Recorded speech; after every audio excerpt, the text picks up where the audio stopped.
Game series में आज हम हमारा गेम नंबर 5 स्टार्ट करेंगे। गेम नंबर 5 है हमारा टेबल टेनिस। जब मैंने गेम की सीरीज स्टार्ट करी थी तो बताया था कि जो गेम्स का सीक्वेंस है वो उसके अकॉर्डिंग है जब उनकी इंटरनेशनल फेडरेशंस बनी थी।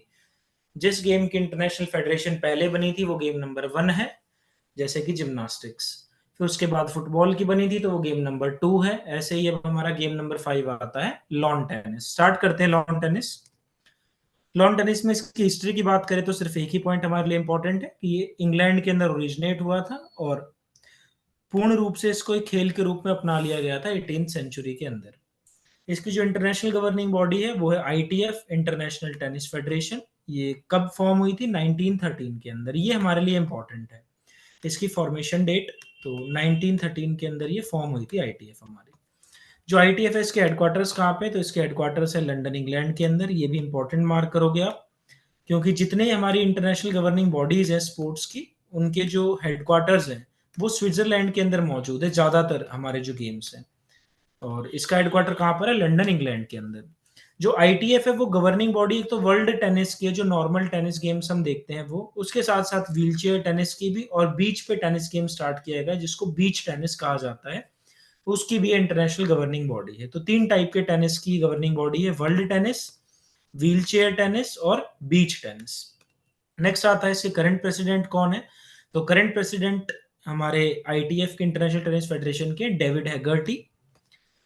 नेक्स्ट हमारी जो डिटेल आएगी इसकी आईटीएफ की, वो आप मोस्ट इंपॉर्टेंट मार्क करोगे।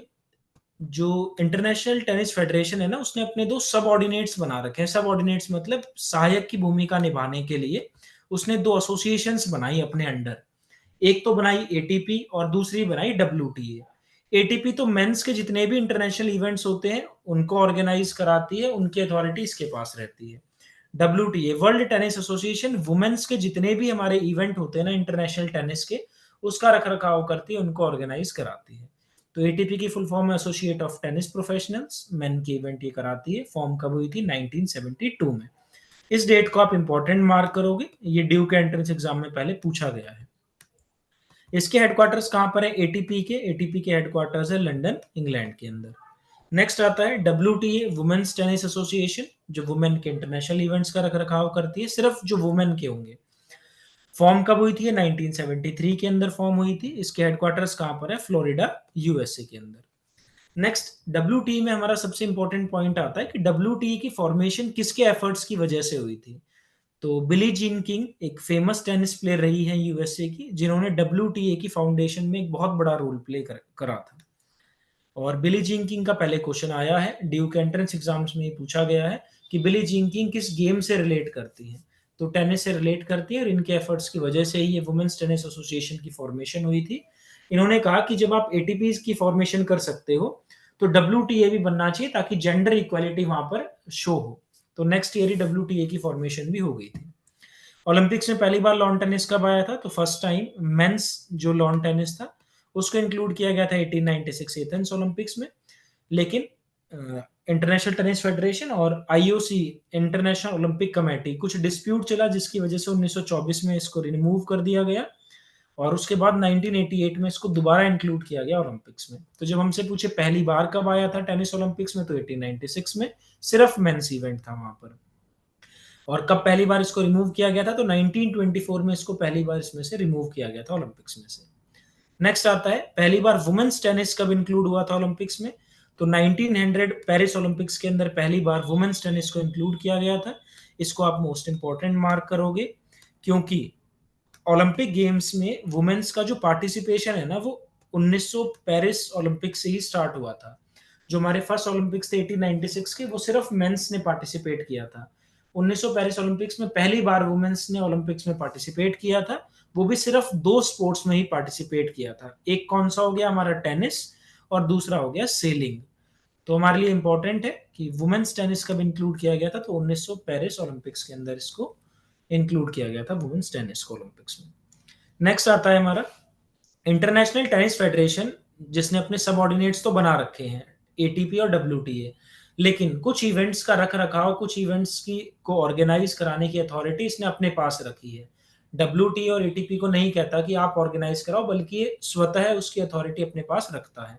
कौन कौन से वो इवेंट है? तो सबसे पहली चीज है कि आईटीएफ एनुअली मतलब एक साल हर साल टीम कॉम्पिटिशन्स को ऑर्गेनाइज कराता है, एनुअल टीम कॉम्पिटिशन्स कराता है। 3 कैटेगरी में कराता है, मेन, वुमेन और मिक्स्ड टीम इवेंट। तो याद रखना टीम इवेंट्स की बात हो रही है, टीम कॉम्पिटिशन्स को ऑर्गेनाइज करा रहा है ये। तो men's team event, women's team event और मिक्स टीम इवेंट। जो मेंस टीम इवेंट ये कराता है उसमें दिए जाने वाले कप को डेविस कप के नाम से जाना जाता है और इसको वर्ल्ड कप ऑफ टेनिस भी कहा जाता है। It is known as world cup of tennis.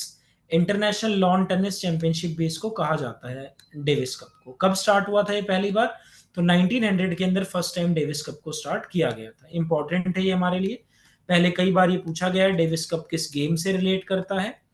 और ये मेंस टीम इवेंट में दिया जाने वाला कप है और 1900 के अंदर ये शुरू हुआ था। इंडिया ने पहली बार कब पार्टिसिपेट किया था डेविस कप में? तो 1921 में इंडिया ने पहली बार पार्टिसिपेट किया था। ये क्वेश्चन भी पहले आया, आप इसको भी इंपॉर्टेंट मार्क करोगे। नेक्स्ट आता है जो वुमेन्स टीम इवेंट कराए जाते हैं उसमें दिए जाने वाले कप को क्या कहा जाता है? तो उसमें दिए जाने वाले कप को बिली जीन किंग कप के नाम से जाना जाता है। वुमेन्स टीम इवेंट जो होते हैं हमारे, उसमें दिए जाने वाले कप को बिली जीन किंग कप के नाम से जाना जाता है। ये बिली जीन किंग कप कब स्टार्ट हुआ था? 1963 के अंदर। और पहले इस कप को फेड कप के नाम से जाना जाता था। फेडरेशन कप नहीं है, ये फेड कप है। और 2019 से इस फेड कप का नाम बदलकर बिली जीन किंग कप कर दिया गया है। नेक्स्ट आता है जो आईटीएफ मिक्स टीम इवेंट को ऑर्गेनाइज कराता है एनुअली, उसमें दिए जाने वाले कप को क्या कहते हैं? होपमान कप कहा जाता है। और 1989 के अंदर ये पहली बार स्टार्ट हुआ था। हमारे लिए तीनों कप्स के नाम भी इंपॉर्टेंट है और ये भी इंपॉर्टेंट है करंट सिनेरियो में कि बिली जीन किंग कप क्या वुमेन्स टीम इवेंट में दिया जाता है, मिक्स टीम इवेंट में दिया जाता है या मेंस टीम इवेंट में दिया जाता है? पहले क्वेश्चन आया है होपमैन कप का, आया है ड्यूक एंट्रेंस एग्जाम में क्वेश्चन कि ये किस गेम से रिलेट करता है, लेकिन करंट में ये चांसेस ज्यादा है गेम के साथ साथ पूछ सकते हैं किस इवेंट के अंदर ये दिया जाता है। तो मिक्स टीम इवेंट में दिया जाता है। नेक्स्ट आता है इसके बाद हमारा टेनिस के अंदर ना एक वर्ड यूज होता है ओपन एरा। तो ओपन एरा का मतलब यहाँ पर है कि टेनिस में 1968 में ही ओपन एरा पहली बार स्टार्ट हुआ था। इससे पहले तक टेनिस के अंदर जो इंटरनेशनल कॉम्पिटिशन्स होते थे ना उसमें सिर्फ एमेच्योर प्लेयर्स को ही अलाउ किया जाता था पार्टिसिपेट करने के लिए। Professionals were not allowed to participate in international tennis competitions, जिनको भी आईटीएफ ऑर्गेनाइज कराएगी। रीजन ये था कि अमेच्योर प्लेयर्स उनको कहा जाता है जो शौक के लिए किसी चीज को खेलते हैं, वो ना इसमें कैरियर बनाना चाहते हैं ना पैसे के लिए खेलते हैं, सिर्फ शौक के रूप में खेलते हैं। जैसे भाई इंडिया के अंदर देखें तो बहुत सारे लोग क्रिकेट खेलते हैं वीकेंड पर, तो वो सब एमेच्योर हैं, एमेच्योर प्लेयर्स ऑफ क्रिकेट हैं। प्रोफेशनल प्लेयर्स होते हैं जो एक गेम को अपना कैरियर बनाते हैं, वहां से पैसा कमाना चाहते हैं, पूरी लाइफ उसको देते हैं। तो आईटीएफ का मानना था कि अगर प्रोफेशनल प्लेयर्स को अलाउ किया जाता है तो पैसे को ज्यादा बढ़ावा मिलेगा और गेम कहीं पीछे छूट जाएगा। इसकी वजह से 1968 से पहले तक सिर्फ एमेच्योर प्लेयर्स ही आईटीएफ के द्वारा ऑर्गेनाइज किए गई जो इंटरनेशनल चैंपियनशिप थी उसमें पार्टिसिपेट करते थे। प्रोफेशनल्स को पार्टिसिपेट नहीं करने दिया जाता था। लेकिन 1968 में पहली बार ऐसा हुआ कि ओपन एरा की शुरुआत हुई और अमेच्योर और प्रोफेशनल प्लेयर्स दोनों को पार्टिसिपेट करने का मौका दिया गया और तब से लेके अब तक अमेच्योर और प्रोफेशनल सभी टाइप के प्लेयर्स पार्टिसिपेट कर सकते हैं किसी भी इंटरनेशनल कंपटीशन में।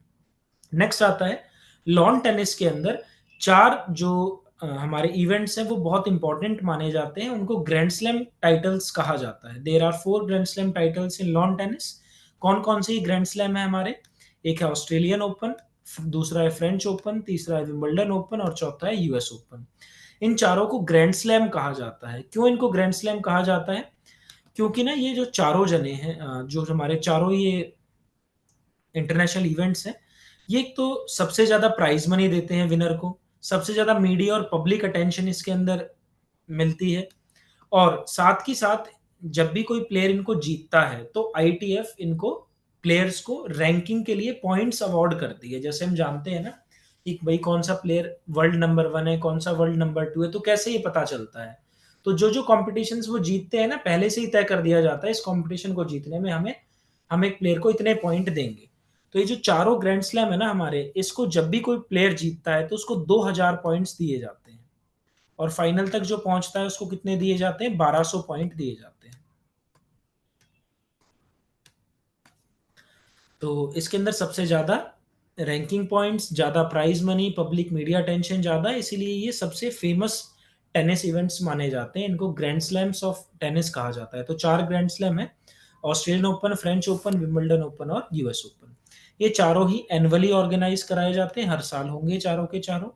कैसे एनवायरनमेंट में खेले जाते हैं? तो आउटडोर एनवायरनमेंट के अंदर इनको खिलाया जाता है। मतलब ये इंडोर कभी भी नहीं होंगे, आउटडोर इनको खेला जाता है।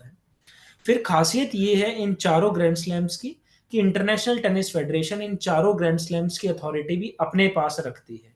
ये ना तो एटीपी को ना डब्ल्यूटीए को कहती है कि आप इसका रख रखाव करो, बल्कि ये खुद से स्वतः इसका संज्ञान लेती है और अब पूरी की पूरी अथॉरिटी अपने पास रखती है। तो हमसे अगर पूछा जाए कि भाई आईटीएफ किन ग्रैंड स्लैम टाइटल्स को ऑर्गेनाइज कराती है, तो इन चारों को वो ऑर्गेनाइज कराती है डायरेक्टली।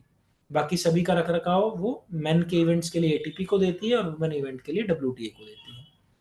नेक्स्ट आता है, जब ये ओपन एरा स्टार्ट हुआ था 1968 में, तो कौन सा इन चारों में से वो पहला ग्रैंड स्लैम था जिसको ओपन एरा के अंतर्गत खेला गया था? तो फ्रेंच ओपन था।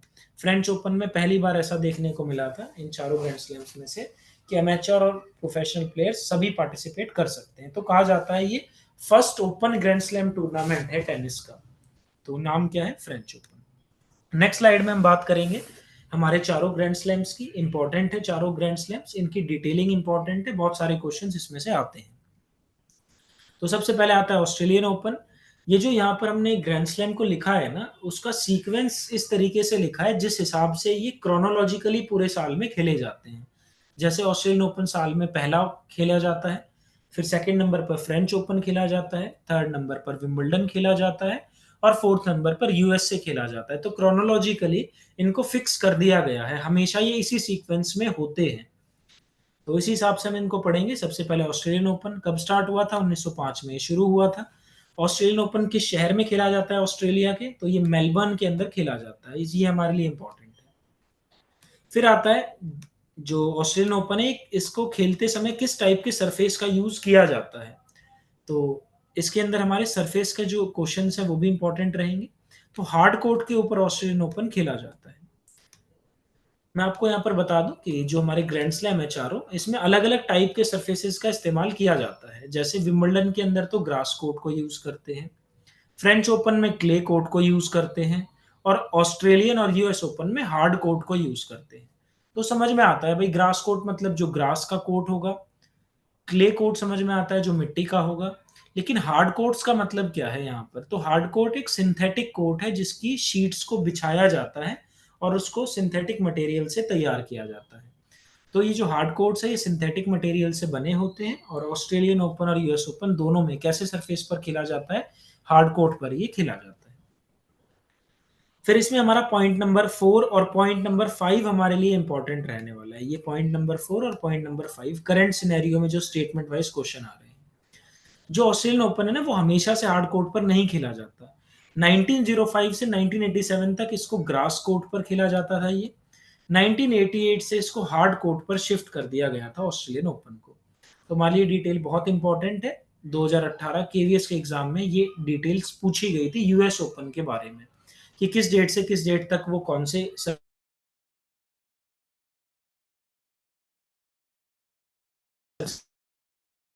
स्टेटमेंट चूज करती है।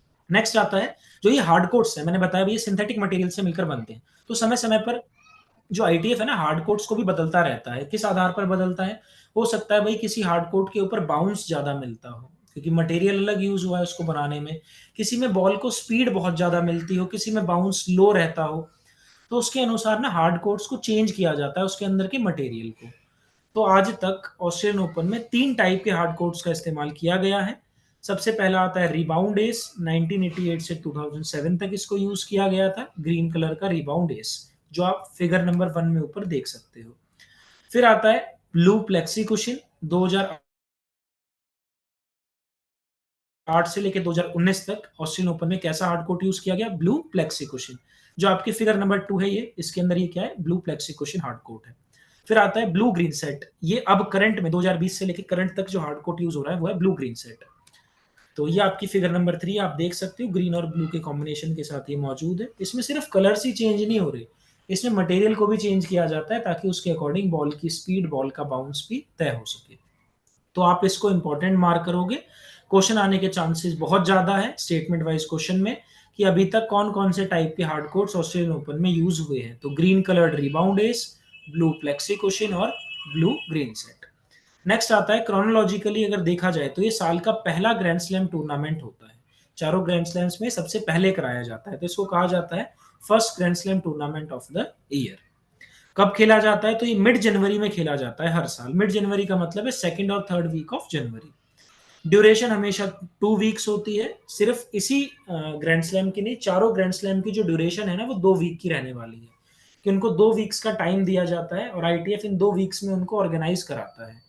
और साथ ही साथ जैसे हमने इसमें पढ़ा कि मिड जनवरी में ऑर्गेनाइज होता है, तो इनके जो मंथ हैं और जो मंथ के वीक्स हैं वो भी फिक्स किए हुए हैं आईटीएफ ने हमेशा। कभी कभी इमरजेंसी सिचुएशंस के अंदर या किसी स्पेशल सर्कमस्टांसेस में इसकी डेट्स आगे पीछे हो जाती हैं, लेकिन ये हमारा हमेशा फिक्स रहता है नॉर्मल ईयर्स में कि मिड जनवरी में ही होगा, या आगे चलकर जो हम पढ़ेंगे कि किस मंथ में वो होते हैं, तो वो फिक्स रहते हैं हमेशा। नेक्स्ट आता है, इसको हैप्पी स्लैम कहा जाता है। This grand slam is known as the happy slam. क्यों कहते हैं? क्योंकि ये जस्ट हमारा क्रिसमस और न्यू ईयर के बाद होने वाला पहला टेनिस टूर्नामेंट है। तो वो यूरोपियन कंट्रीज और हमारी नॉर्थ अमेरिकन कंट्रीज में बहुत सेलिब्रेट किया जाता है वो दौर। तो उस समय पर ही ग्रैंड स्लैम हो रहा है जस्ट उसके बाद, तो इसको हैप्पी स्लैम कंसीडर किया जाता है। ये हमारे लिए इंपॉर्टेंट है कि किस ग्रैंड स्लैम को हैप्पी स्लैम कहा जाता है। इसके साथ साथ आता है हमारा कि इसको ना ग्रैंड स्लैम ऑफ पैसिफिक या ग्रैंड स्लैम ऑफ एशिया भी कहा जाता है। क्यों कहा जाता है? ऑस्ट्रेलिया जो पैसिफिक ओशियन में है, तो इसलिए इसको ग्रैंड स्लैम ऑफ पैसिफिक कहा जाता है। और सभी कॉन्टिनेंट्स में जब हम देखते हैं तो ऑस्ट्रेलिया जो है ना वो एशिया के भी काफी नजदीक है। तो सिर्फ एशिया के नजदीक सबसे नजदीक होने वाला ग्रैंड स्लैम ओपन यही है, तो इसको कई बार एशिया का ग्रैंड स्लैम भी कह दिया जाता है। तो ये डिटेल में हमारे लिए इंपॉर्टेंट है कि इसको हैप्पी स्लैम या ग्रैंड स्लैम ऑफ एशिया या ग्रैंड स्लैम ऑफ पैसिफिक कहा जाता है। नेक्स्ट कुछ इंपॉर्टेंट डिटेल इसकी, जैसे ऑस्ट्रेलियन ओपन चारों ग्रैंड स्लैम्स में से पहला ग्रैंड स्लैम बना था जिसने इंडोर प्ले को फीचर किया था। मतलब इन्होंने एक फैसिलिटी लेकर आए थे कि कभी अगर इन्वायरमेंट खराब है, इमरजेंट सिचुएशन में हमें मैच कराना पड़े, तो इन्होंने इंडोर प्ले की सुविधा भी प्रोवाइड कराई थी। और ऐसा करने वाला ये चारों ग्रैंड स्लैम्स में पहला ग्रैंड स्लैम था। दूसरा आता है इसके अंदर कि ये पहला ग्रैंड स्लैम बना था जिसके अंदर नाइट के अंदर मेंस का सिंगल्स फाइनल खेला गया था। तो इन्होंने नाइट टाइम के अंदर पहली बार मेंस सिंगल फाइनल कराया था। फिर इनके विनर्स की बात करते हैं तो सबसे पहली बार ऑस्ट्रेलियन ओपन किसने जीता था? रॉडनी हीथ ने जीता था 1905 के अंदर। ओपन एरा में, ओपन एरा को इंपॉर्टेंट इसलिए माना जाता है या बार बार इसलिए ओपन एरा का जिक्र होता है क्योंकि ओपन एरा में जब प्लेयर्स ज्यादा हो गए, प्रोफेशनल प्लेयर्स पार्टिसिपेट कर रहे हैं, तो कंपटीशन बहुत टफ हुआ था पहली बार। तो कई बार पूछा जाता है कि ओपन एरा में पहली बार किसने कौन सा टाइटल जीता था? तो ओपन एरा में मेन सिंगल्स में ऑस्ट्रेलियन ओपन को जीता था रॉड लेवर ने 1969 में।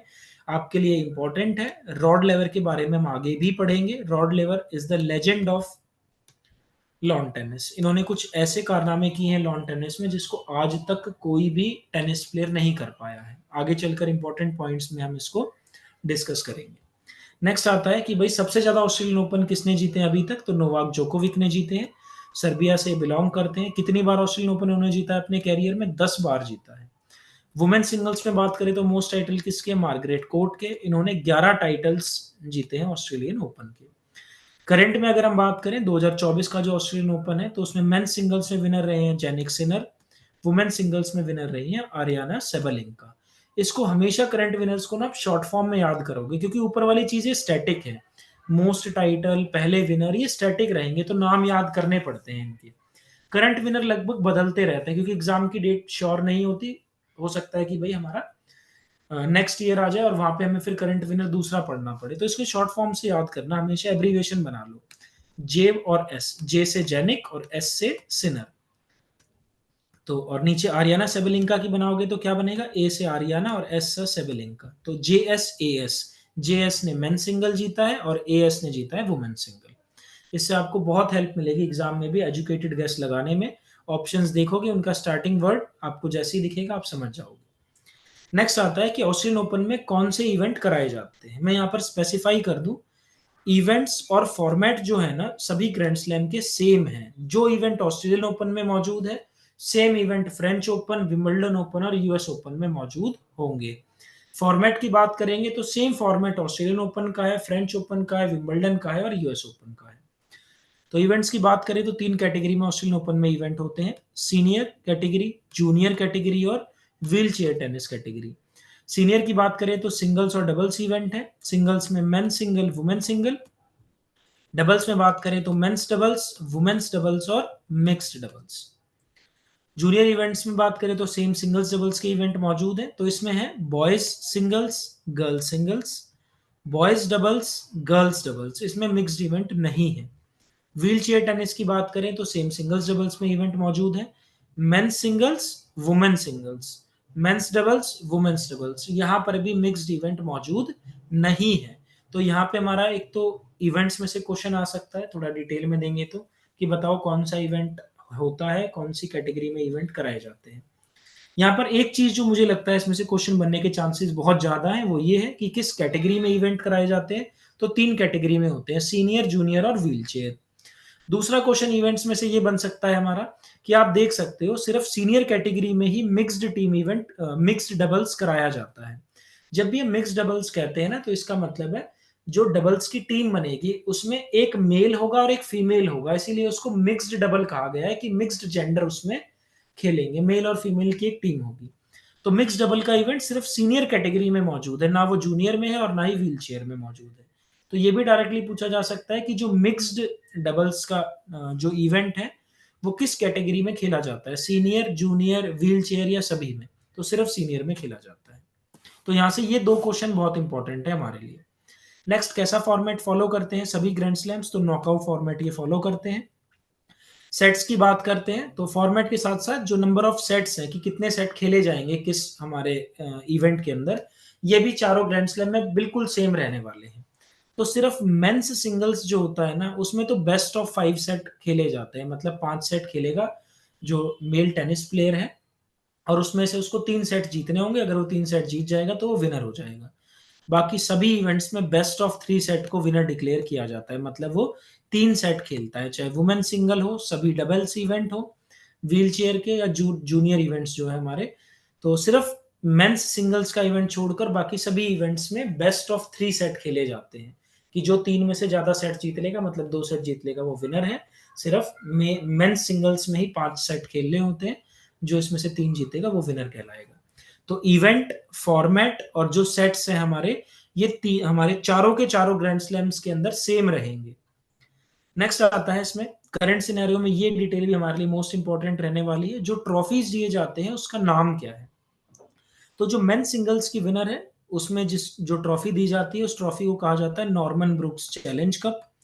वुमेन सिंगल विनर को दी जाती है Daphne Akhurst memorial cup. Most most important point है करंट सिनेरियो में ये दोनों हमारे लिए, कि कौन सी ट्रॉफीज अवार्ड करी जाती है मेन सिंगल विनर और वुमेन सिंगल विनर को ऑस्ट्रेलियन ओपन के। तो मेन सिंगल विनर को नॉर्मन ब्रुक्स चैलेंज कप और वुमेन सिंगल विनर को डेफेन एक्रस्ट मेमोरियल कप। नेक्स्ट आता है हमारा इसके अंदर ऑस्ट्रेलियन ओपन के बाद आता है हमारा फ्रेंच ओपन। फ्रेंच ओपन की हम बात करते हैं तो ये 1891 के अंदर स्टार्ट हुआ था सबसे पहले। कहाँ पर खेला जाता है, तो ये पेरिस के अंदर खेला जाता है। तो मैंने बताया था कि शहर हमारे लिए इंपॉर्टेंट है। पेरिस में किस जगह पर खेला जाता है, तो रोलैंड ग्रॉस उस जगह का नाम है। फ्रेंच ओपन को रोलैंड ग्रॉस के नाम से जाना जाता है, it is known as Roland Garros. ये हमारे लिए इंपॉर्टेंट डिटेल है, पूछा जाता है which grand slam open is also known as Roland Garros. तो फ्रेंच ओपन को कहा जाता है क्योंकि उस जगह पर इसको स्टार्टिंग से खेला जा रहा है। किस सरफेस का इस्तेमाल होता है, तो मैंने पहले ही बताया था, सरफेस हमारे चारों के चारों ग्रैंड स्लैम्स में इंपॉर्टेंट रहेंगे इसके क्वेश्चंस। तो इसके अंदर कैसा सरफेस यूज होता है, क्ले कोट का इस्तेमाल होता है, और कैसी मिट्टी होती है वहां पर, रेड क्ले को यूज किया जाता है। फिर आता है कि जब 1891 में इसको खेला गया था, तो सेम इसके अंदर हमारा फोर्थ पॉइंट बहुत इंपॉर्टेंट रहने वाला है। तो 1891 में जब इसको स्टार्ट किया गया था तो इसको ग्रास कोर्ट पर खेला जाता था। 1892 से 1907 तक इसको सैंड कोर्ट पर खेला गया, और अभी 1908 से लेके करंट में इसको कहाँ खेला जाता है, हमारे क्ले कोर्ट पर खेला जाता है, जो हमारा रेड क्ले का कोर्ट है। ये इमेज में आप देख सकते हो, रेड क्ले कोर्ट हमारा। तो ये इंपॉर्टेंट है। पहले ग्रास कोर्ट पर खेला गया था जब पहली बार हुआ था, फिर 1892 से 1907 तक सैंड कोर्ट पर, 1908 से लेकर करंट तक ये क्ले कोर्ट पर। क्रोनोलॉजिकली देखा जाए तो ये साल का दूसरा ग्रैंड स्लैम टूर्नामेंट है। पहले ऑस्ट्रेलियन ओपन होता है, फिर दूसरे नंबर पर फ्रेंच ओपन होता है। कब कराया जाता है ये? तो ये लेट मई और अर्ली जून में कराया जाता है। लेट मई का मतलब last week of May, early June का मतलब फर्स्ट वीक ऑफ जून। तो ड्यूरेशन कितनी है मैंने बताई थी, सभी जो हमारे ग्रैंड स्लैम टूर्नामेंट है उनकी ड्यूरेशन 2 वीक की होती है। तो 1 वीक मई का यूज करेंगे, 1 वीक जून का। तो लास्ट वीक ऑफ मई और फर्स्ट वीक ऑफ जून में इसको कराया जाता है 14 दिन के अंदर।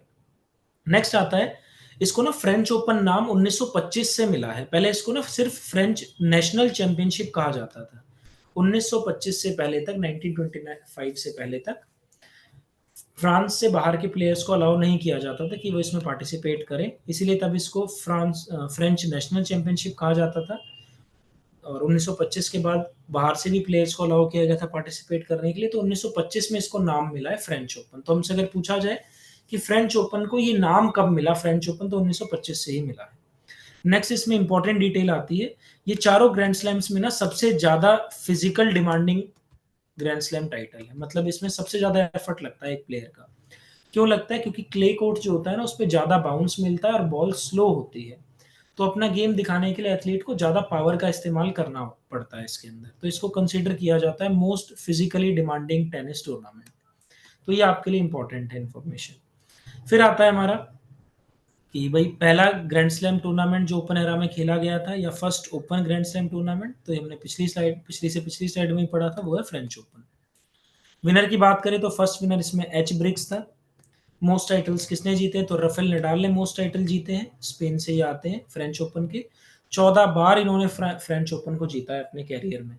कोई भी जो टेनिस प्लेयर आज तक ऐसा नहीं कर पाया कि उसने किसी भी एक ग्रैंड स्लैम को इतनी ज्यादा बार जीता हो। तो अगर हमसे पूछा जाए कि किसी भी एक हमारा जो ग्रैंड स्लैम टूर्नामेंट है उसको सबसे ज्यादा बार किसने जीता है, तो राफेल नडाल ने जीता है फ्रेंच ओपन को, वो भी 14 बार।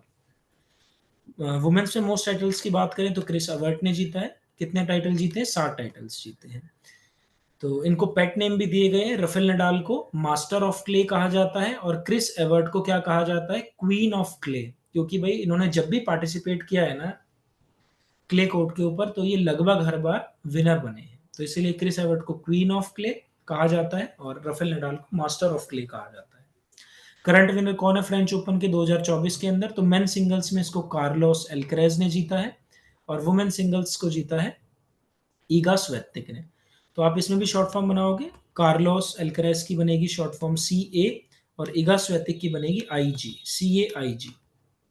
नेक्स्ट आता है हमारा इवेंट्स। तो इवेंट बिल्कुल सेम है, मैंने आपको पिछले वाले ऑस्ट्रेलियन ओपन में बताया था कि इवेंट जो होंगे ना वो चारों हमारे ग्रैंड स्लैम ओपन्स में सेम होते हैं। तो इवेंट सिमिलरली यहाँ पर भी 3 कैटेगरी में होंगे, सीनियर, जूनियर और व्हील चेयर टेनिस। बिल्कुल सेम है, सिंगल्स में main single women single, doubles में मेंस डबल्स वुमेन्स डबल्स और मिक्स्ड डबल्स। बाकी जूनियर इवेंट और व्हील चेयर इवेंट उसके अंदर भी बिल्कुल सेम रहेंगे, single boys single girls, boys doubles girls doubles. इसमें मिक्स्ड इवेंट नहीं होता जैसे ऑस्ट्रेलियन ओपन में भी नहीं है। व्हील चेयर टेनिस में भी सिंगल डबल्स के इवेंट है, men single women single, men doubles women's doubles, इसमें भी मिक्स्ड इवेंट नहीं होता। तो मैंने आपको बताया कि इसके अंदर इंपॉर्टेंट है, हमारा यहाँ से ना क्वेश्चन बन सकता है कि जो मिक्स्ड डबल्स का इवेंट है वो किस कैटेगरी में खेला जाता है, सीनियर में, जूनियर में या व्हील चेयर टेनिस में या सभी में? तो सिर्फ सीनियर इवेंट्स में खेला जाता है। तो ग्रैंड स्लैम हमारे जो चारों हैं ग्रैंड स्लैम ओपन्स में, सिर्फ सीनियर इवेंट में कौन सा, सीनियर कैटेगरी में कौन सा इवेंट खेला जाता है? Mixed doubles event. बाकी किसी कैटेगरी में नहीं खेला जाता। नेक्स्ट फॉर्मेट की बात करें तो बिल्कुल सिमिलर होगा। फॉर्मेट है हमारा नॉकआउट फॉर्मेट, जो प्लेयर इसमें हारेगा वो डायरेक्टली टूर्नामेंट से बाहर हो जाएगा। फिर बेस्ट ऑफ 5 सेट है मेंस के लिए। तो मेंस सिंगल्स इंपॉर्टेंट है, वो कौन सा इवेंट है जिसके अंदर बेस्ट ऑफ 5 सेट खेले जाते हैं? तो सिर्फ मेन सिंगल्स वाले में खेला जाता है। बाकी सभी इवेंट जो भी ग्रैंड स्लैम ओपन के होंगे उसमें बेस्ट ऑफ 3 सेट, जो 3 में से ज्यादा सेट जीतेगा वो विनर होगा। मेन सिंगल में जो 5 से ज्यादा सेट जीतेगा वो विनर होगा। फिर आता है मेन सिंगल्स विनर को कौन सी ट्रॉफी दी जाती है? The Musketeers cup. और वुमेन सिंगल्स विनर को कौन सी ट्रॉफी दी जाती है फ्रेंच ओपन जीतने पे? Suzanne Lenglen cup. मैंने आपको लास्ट स्लाइड में बताया था कि करंट सिनेरियो हमारे लिए इंपॉर्टेंट डिटेल है कि भाई कौन कौन से कप दिए जाते हैं विनर्स को, मेंस और वुमेन सिंगल विनर्स को। तो आप ये ट्रॉफी देख सकते हो, ये वाली जो लेफ्ट में ट्रॉफी है मस्कीटर्स कप और जो राइट में ट्रॉफी है सुजन लैंगिन कप। नेक्स्ट आता है हमारा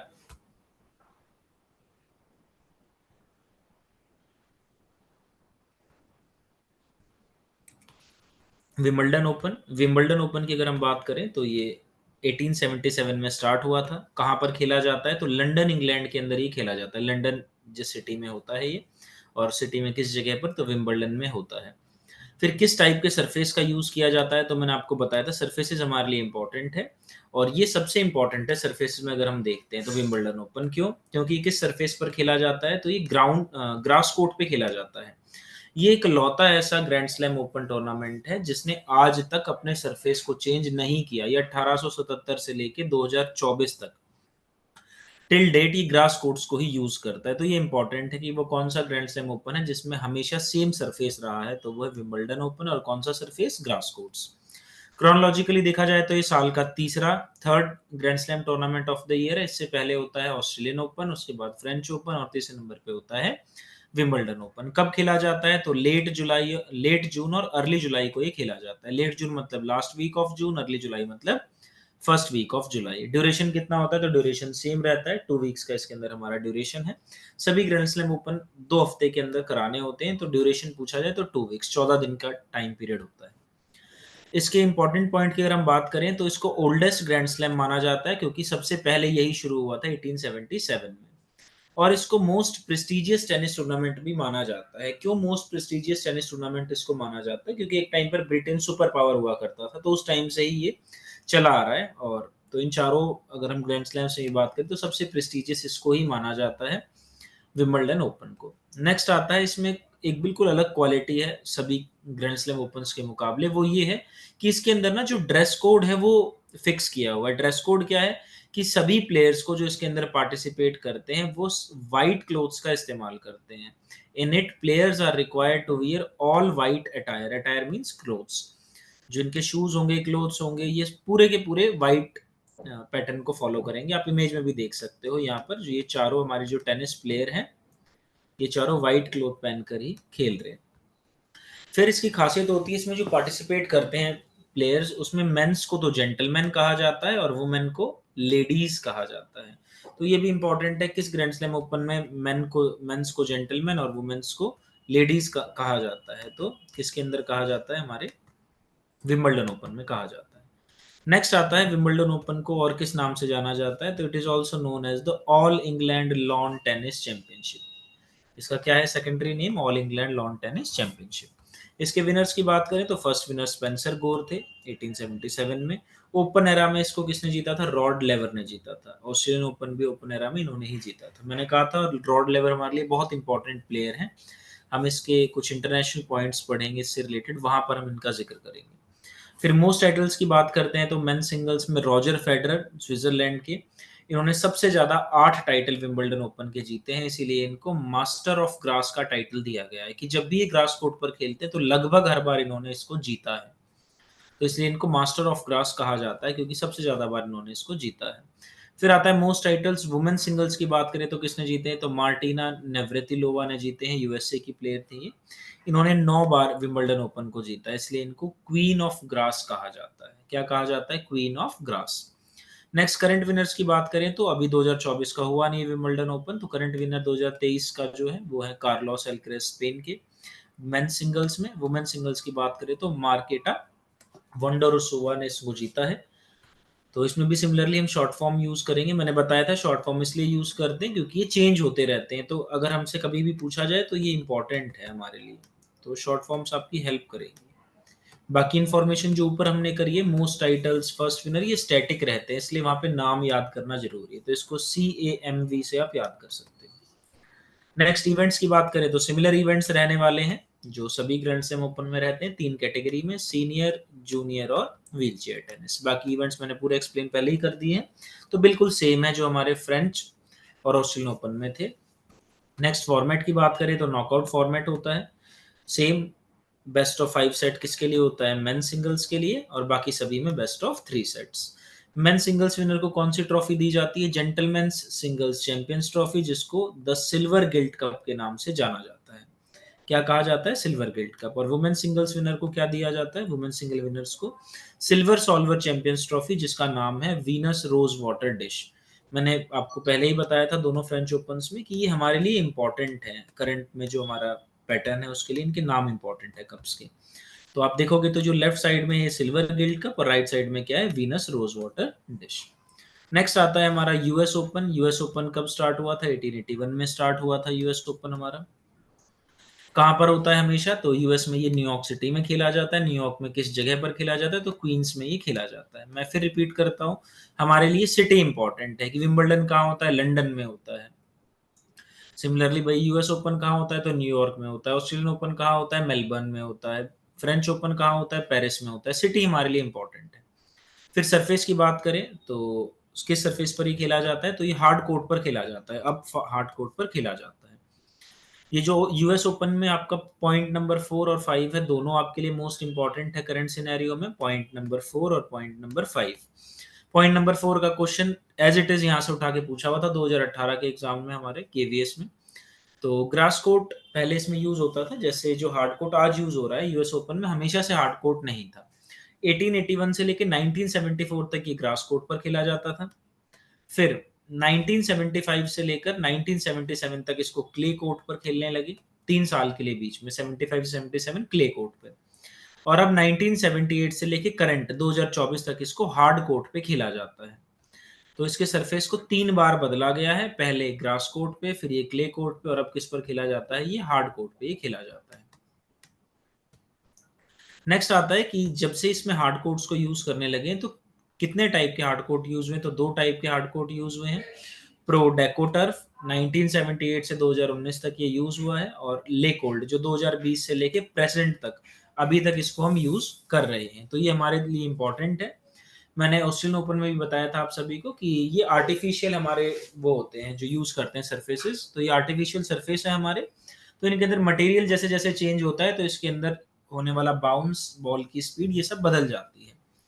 नेक्स्ट आता है क्रोनोलॉजिकली अगर देखा जाए तो ये साल का चौथा या लास्ट ग्रैंड स्लैम टूर्नामेंट है। कब ये खेला जाता है? तो ये लेट अगस्त और अर्ली सितंबर में खेला जाता है। लेट अगस्त का मतलब last week of August, early September मतलब first week of September. Duration कितनी है? तो सभी जो हमारे ग्रैंड स्लैम ओपन होते हैं उनकी सभी की ड्यूरेशन है 2 वीक्स।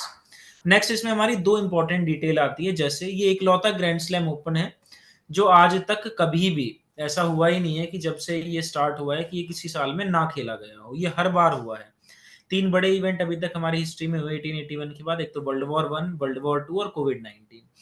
वर्ल्ड वॉर 1 हुआ था तब भी यूएस ओपन हुआ था, वर्ल्ड वॉर 2 हुआ था तब भी हुआ था, और इवन ये कोविड-19 में भी खेला गया था। तो ये इकलौता ग्रैंड स्लैम है जो इन तीनों से भी इफेक्ट नहीं हुआ, और ये हर साल ऑर्गेनाइज हुआ है जब से इसका इंसेप्शन, मतलब जब से ये स्टार्ट हुआ है। नेक्स्ट आता है, इसकी एक और खूबी है कि यूएस ओपन ने ना इक्वल प्राइज मनी दी थी पहली बार, मेंस सिंगल्स विनर को भी और वुमेन सिंगल्स विनर को भी। इससे पहले किसी भी हमारे जो ग्रैंड स्लैम ओपन है उसमें मेन और वुमेन्स को इक्वल प्राइज मनी नहीं दी थी विनर्स को। तो ये पहला ग्रैंड स्लैम था जिसने मेन और वुमेन दोनों को इक्वल प्राइज मनी दी थी विनर्स को। एक और पॉइंट मैं ऐड कर देता हूँ यहाँ पे, लास्ट ये होगा, यूएस ओपन में चारों ग्रैंड स्लैम ओपन्स के मुकाबले सबसे ज्यादा पैसे दिए जाते हैं विनर को। प्राइज मनी इसीलिए नहीं लिखी क्योंकि प्राइज मनी हर साल चेंज होती रहती है, तो सिर्फ इंपॉर्टेंट ये कि सबसे ज्यादा किसमें प्राइज मनी मिलती है चारों ग्रैंड स्लैम्स में, तो यूएस ओपन में मिलती है। फर्स्ट विनर कौन है मेंस सिंगल्स के? तो 1881 में इसको रिचर्ड सीरियस ने जीता था। ओपन एरा के अंदर इसको आर्थर आशे ने जीता था। ये हमारे लिए इंपॉर्टेंट डिटेल है, आर्थर आशे, इनके बारे में भी हम आगे पढ़ेंगे। नेक्स्ट आता है मोस्ट टाइटल्स मेन सिंगल्स में किसने जीते हैं? तो मेन सिंगल्स में मोस्ट टाइटल जीते हैं बिल टाइडन ने 60 टाइटल, और वुमेन सिंगल्स में मोस्ट टाइटल जीते हैं मोला मेलोरी ने, जिन्होंने 8 टाइटल जीते हैं। करंट विनर कौन है? तो अभी 2024 का ये हुआ नहीं है, तो 2023 में किसने जीता था? नोवाक जोकोविक ने। और वुमेन सिंगल्स किसने जीता था? कोको गॉफ ने जीता था। सिमिलरली आप इसकी शॉर्ट फॉर्म बनाना NDCG। ND तो नोवाक जोकोविक, डी इसमें साइलेंट रहता है आपका, और कोको गॉफ CG। नेक्स्ट आता है इवेंट्स की बात करें तो सिमिलर इवेंट है, 3 कैटेगरी में खेले जाते हैं, सीनियर, जूनियर और व्हील चेयर टेनिस। फॉर्मेट की बात करें तो नॉकआउट फॉर्मेट है, यहाँ पे सेम यही मेन सिंगल्स है, बेस्ट ऑफ 5 सेट की 5 में से ज्यादा सेट जीतेगा वो विनर, बाकी सभी में बेस्ट ऑफ 3 सेट।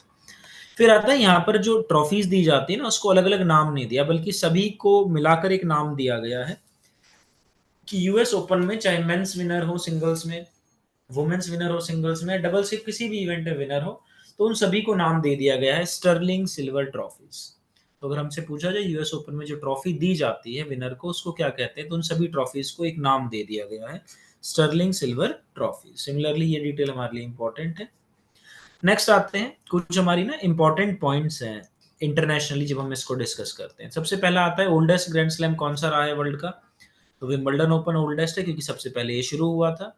और इन चारों में से यंगेस्ट ग्रैंड स्लैम किसको कहते हैं, ऑस्ट्रेलियन ओपन को कहते हैं क्योंकि ये सबसे लेट स्टार्ट हुआ था 1905 में। तो इन चारों में सबसे पहले कौन हुआ है, विंबलडन ओपन। उसके बाद अगर हम बात करें तो सबसे यंगेस्ट कौन है, तो हमारा है ऑस्ट्रेलियन ओपन। इनकी डेट्स भी इंपॉर्टेंट है, इनको अरेंज करने के लिए इस तरीके से दे सकते हैं कि जब ये स्टार्ट हुए थे तो इनको सीक्वेंस में अरेंज करके बताओ कि कब पहला स्टार्ट हुआ था, कब दूसरा, कब तीसरा, कब चौथा, आपको अरेंज करने पड़ेंगे। तो उसमें आप इनको अरेंज करना, सबसे पहले हमारा विंबलडन स्टार्ट हुआ था, फिर हमारा यूएस ओपन, फिर फ्रेंच ओपन और फिर सबसे लास्ट में ऑस्ट्रेलियन ओपन।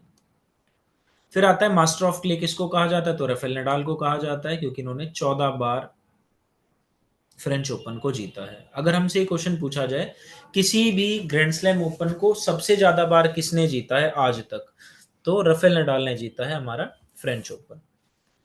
फिर आता है क्वीन ऑफ क्ले किसको कहा जाता है, तो क्रिस एवर्ट को, इन्होंने सबसे ज्यादा फ्रेंच ओपन टाइटल जीते हैं वुमेन्स में। फिर आता है master of grass, Roger Federer को कहा जाता है, स्विट्जरलैंड के 8 विंबलडन टाइटल्स इन्होंने जीते हैं। फिर मैंने आपको विंबलडन में, जब मैं विंबलडन ओपन करा रहा था आपको स्लाइड, तो उसमें बताया था क्वीन ऑफ ग्रास भी कहा जाता है, किसको कहा जाता है, मार्टिना नेवरेतिलोवा को। फिर इसमें ना एक इंपॉर्टेंट डिटेल जो अभी करंट स्टेटमेंट में इंपॉर्टेंट है हमारे लिए, वो है इसमें ना प्लेयर्स को टाइटल दिए जाते हैं भाई, इनको प्लेयर्स को टाइटल्स अवार्ड करे जाते हैं, तो उन टाइटल्स को ना नाम दिए गए हैं। जैसे नाम है grand slams title, career grand slam title, golden slam title, career golden slam title. तो ये टाइटल दिए जाते हैं ताकि हम ये बता सकें इनके जरिए कि एक प्लेयर जो है ना उसने क्या क्या अचीव किया है आज तक, वो कितना बड़ा प्लेयर रहा है इस गेम का। तो ग्रैंड स्लैम टाइटल उस प्लेयर को दिया जाता है या उस प्लेयर के हिस्से आता है जिस प्लेयर ने एक साल में चारों ग्रैंड स्लैम ओपन जीते हो सेम ईयर में। 2020 में जैसे चारों हुए तो चारों जीते हो, तो जो ऐसा कर पाता है उसको दिया जाता है टाइटल ग्रैंड स्लैम टाइटल। तो आज तक टेनिस हिस्ट्री में दो मेल प्लेयर्स ऐसा कर पाए हैं, दो मेल प्लेयर, सिर्फ मेल की हम बात करें तो फर्स्ट टेनिस प्लेयर कौन थे जिन्होंने ऐसा किया था, तो डॉन बज।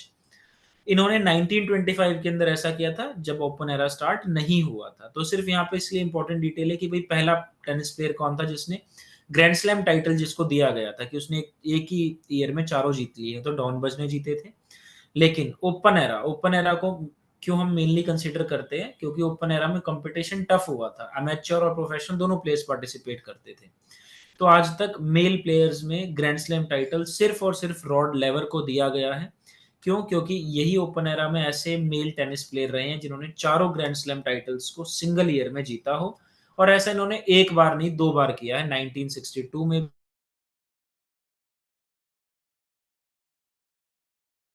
भी। जो इसके क्वेश्चन आते हैं वो ऐसे आते हैं, ग्रैंड स्लैम टाइटल किसको कहते हैं, चार ग्रैंड स्लैम एक ही साल में जीतने को, दो ग्रैंड स्लैम एक साल में जीतने को, चार ग्रैंड स्लैम पूरे कैरियर में जीतने को। इस तरीके से इसके क्वेश्चन आते हैं, तो हमारे लिए इंपॉर्टेंट है ये, ड्यू के एंट्रेंस एग्जाम में ऐसे क्वेश्चन आने लगे। नेक्स्ट आता है कैरियर ग्रैंड स्लैम टाइटल किसको दिया जाता है, उस टेनिस प्लेयर को दिया जाता है जिसने चारों grand slam title over the course of their career जीते हो, मतलब पूरे जो उनका कैरियर रहा है उसमें कभी ना कभी तो उन्होंने चारों के चारों ग्रैंड स्लैम जीते हो।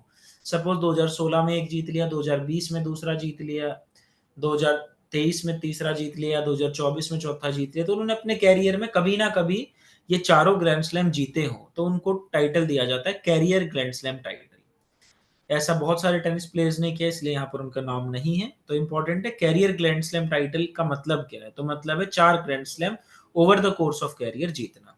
नेक्स्ट आता है golden slam title. Golden slam title की बात करें तो गोल्डन स्लैम टाइटल का मतलब होता है जब एक प्लेयर चारों तो ग्रैंड स्लैम जीत ले सिंगल ईयर में और एक ओलंपिक गोल्ड भी जीत ले सेम ईयर में। सपोज एक एग्जांपल के तौर पर जो हमारा ओलंपिक ईयर होता है, तो ओलंपिक ईयर मान के चलते हैं भाई 2016, तो 2016 में कोई प्लेयर ऐसा रहा हो जिसने चारों तो ग्रैंड स्लैम जीते हो 2016 में ये, और साथ में 2016 के ओलंपिक में गोल्ड मेडल भी जीत लिया हो, उसको कहा जाता है गोल्डन स्लैम विनर। तो गोल्डन स्लैम टाइटल आज तक सिर्फ एक ही प्लेयर ऐसा कर पाए हैं, वो भी मेल कोई नहीं कर पाया, सिर्फ फीमेल टेनिस प्लेयर ने ऐसा किया है, जो कि ओनली गोल्डन स्लैम विनर कहलाती हैं टेनिस में। स्टेफी ग्राफ, जिन्होंने 1988 में ऐसा करके दिखाया था। उन्होंने 1988 में चारों तो ग्रैंड स्लैम्स जीते थे 1988 में, और साथ के साथ सिंगल्स में ओलंपिक गोल्ड मेडल भी जीता था।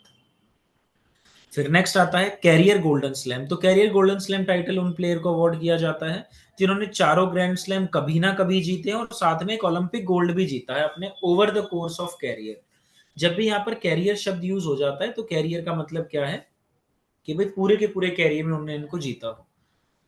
तो 4 ग्रैंड स्लैम टाइटल हो गए हमारे यहाँ पर उनके, और प्लस में एक Olympic gold over their course of career. तो कभी ना कभी उन्होंने अगर ये पांचों चीजें जीती हैं तो उनको टाइटल दे दिया जाता है कैरियर गोल्डन स्लैम। ऐसे करने वाले भी बहुत सारे टेनिस प्लेयर्स रहे हैं। नेक्स्ट आता है चैनल स्लैम टाइटल। तो चैनल स्लैम का मतलब है यहाँ पर, जब हम यूरोप का नक्शा देखते हैं तो जो यूके है वो यूरोप से थोड़ा सा हटके है, उसके बीच में अगर ये सारी हमारी यूरोपियन कंट्रीज है तो यहाँ पर फ्रांस है और ये हमारा यूके है। यहाँ पर इनके बीच से अटलांटिक ओशियन होकर गुजरता है। तो अटलांटिक ओशियन के इस हिस्से को ना इंग्लिश चैनल कहते हैं। अटलांटिक ओशियन का वो हिस्सा जो इंग्लैंड के पास से होकर गुजरता है उसको इंग्लिश चैनल कहते हैं। तो इस इंग्लिश चैनल की एक तरफ तो है हमारा ब्रिटेन और दूसरी तरफ है फ्रांस। तो जो भी प्लेयर सेम ईयर में विंबलडन भी जीत ले और फ्रेंच ओपन भी जीत ले तो उसको कहा जाता है चैनल स्लैम विनर। तो उसको ये चैनल स्लैम टाइटल दिया जाता है जो एक ही साल में फ्रेंच ओपन भी जीत ले और विंबलडन भी जीत ले। तो अगर हमसे पूछे चैनल स्लैम टाइटल किसको देते हैं तो फ्रेंच ओपन और विंबलडन ओपन जो सेम ईयर के अंदर जीत ले। बस यही हमारे लिए इंपॉर्टेंट है इसमें टाइटल्स। नेक्स्ट आता है सबसे ज्यादा ग्रैंड स्लैम ओपन आज तक किसने जीते हैं नंबर्स में। तो मेंस में नोवाक जोकोविक ने 24 टाइटल जीते हैं, 8 इन्होंने विंबलडन टाइटल जीते हैं, 6 इन्होंने फ्रेंच ओपन टाइटल जीते हैं। ऐसे ही टोटल मिलाकर इन्होंने 24 टाइटल्स जीते हैं। फिर आता है most number of grand slam open winner women में कौन रही हैं। तो मार्गरेट कोर्ट रही हैं जिन्होंने 24 टाइटल जीते थे। और अगर ओपन एरा की बात करें वुमेन्स में कि most number of grand slam open winner women's में ओपन एरा में कौन रहा है, स्पेसिफिकली पूछा है ओपन एरा का नाम लेकर, तो हम कहते हैं सेरेना विलियम्स। उन्होंने 23 बार टोटल मिलाकर ये ग्रैंड स्लैम ओपन्स जीते हैं। तो मेंस में हमने इसलिए ओपन एरा का नाम नहीं लिखा क्योंकि नोवाक जोकोविक को अगर हम देखते हैं कंपेयर करते हैं तो ओपन एरा से पहले भी कोई मेल प्लेयर ऐसा नहीं कर पाया और ओपन एरा में तो नोवाक जोकोविक ने ऐसा किया है। तो अगर ओपन एरा भी पूछे तो भी मेल में तो नोवाक जोकोविक का नाम आएगा और नॉर्मली पूछे तब भी नोवाक जोकोविक आएगा। लेकिन वुमेन में ध्यान रखना, अगर पूछा है सबसे ज्यादा ग्रैंड स्लैम किसने जीते हैं तो फिर उसमें हम वुमेन में मार्गरेट कोर्ट कहते हैं, और अगर ओपन एरा का नाम लेकर पूछा जाता है सिर्फ ओपन एरा में किसने जीते हैं तो सेरेना विलियम्स ने। फिर नेक्स्ट तीन इंपॉर्टेंट डिटेल आती है। वो फर्स्ट ब्लैक जिसने विंबलडन ओपन जीता है तो ऑर्थर आशे। नेक्स्ट आता है यंगेस्ट या ओनली अनसीडेड प्लेयर जिसने विंबलडन ओपन जीता हो। तो यंगेस्ट बोरिस बेकर है और साथ में अनसीडेड प्लेयर भी रहे थे। अनसीडेड प्लेयर का मतलब है वो प्लेयर जिसको डायरेक्ट उसकी रैंकिंग्स के अनुसार क्वालिफिकेशन ना मिला हो। तो उन्होंने पहले क्वालिफिकेशन राउंड्स खेले उसके बाद ये विंबलडन ओपन में उन्होंने पार्टिसिपेट किया। तो ये इकलौते अनसीडेड प्लेयर रहे जिन्होंने विंबलडन टाइटल जीता है, या यंगेस्ट प्लेयर भी यही रहे हैं बोरिस बेकर। 17 साल के थे और ऐसा इन्होंने 1985 में करके दिखाया था। फिर आता है first man in the history of US Open to play 100 matches. तो 100 मैच यूएस ओपन में पहली बार किसने जीते थे, खेले थे, तो वो खेले थे क्रिस एवर्ट ने। ये हमारा टेनिस का पार्ट 1 है। टेनिस का पार्ट 2 भी हम करेंगे जिसके अंदर हम इंडिया के बारे में पढ़ेंगे, इंडिया का टेनिस में क्या रोल रहा है, ओलंपिक्स में इंडिया ने टेनिस में क्या किया है।